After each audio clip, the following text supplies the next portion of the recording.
Nous avons, et c'est la transition, ce remarquable rapport du Sénat qui est, pour moi qui connais le sujet, qui nous remet tous les fondamentaux, qui nous met en perspective les sujets, donc qui est remarquable, c'est un rapport essentiel, et qui nous dit enjeu de gouvernance. Pourquoi pas, mais il va falloir réguler cet accès aux données.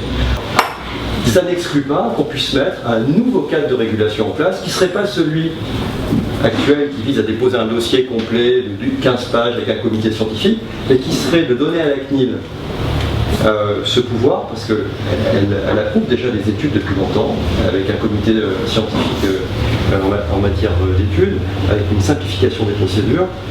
De mon point de vue, l'avenir, c'est de faire monter en puissance la CNIL, qui a l'expérience de l'allègement des procédures sur ce type de dossier.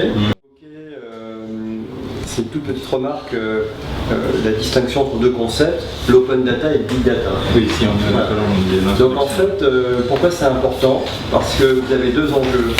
Vous avez l'accès à des données détenues par les sphères publiques, et on s'aperçoit qu'ils appartiennent directement ou indirectement aux citoyens, même si, puisque c'est quand même grâce à eux que ces données ont été collectées, elles sont au cœur de leur vie.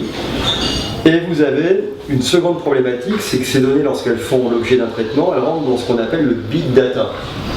Donc en gros, des bases de données de travail. Donc il y a deux enjeux ici. Il y a l'enjeu de rendre accessibles les données. Ça, c'est un enjeu aujourd'hui qui est facile à traiter, sans vouloir offenser l'âme, mais finalement c'est un enjeu administratif. On libère des données sur les lits d'hôpitaux, combien de lits sont occupés, pas occupés. Ça, on sait faire.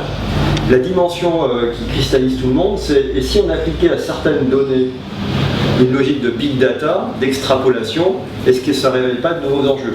Donc là, il y a les deux grands enjeux de problématiques qui se rejoignent autour de ce cas particulier des données issues du SNIRAM. Mais c'est issu du SNIRAM, mais on s'aperçoit que c'est pas que ça. Parce que ce qui donne de la qualité aux usages à ces bases de données, c'est aussi de les recouper, par exemple, avec les taux d'occupation des hôpitaux, avec des données anodines par ailleurs, qui corrélées avec celles de l'assurance maladie, permettent de comprendre les phénomènes.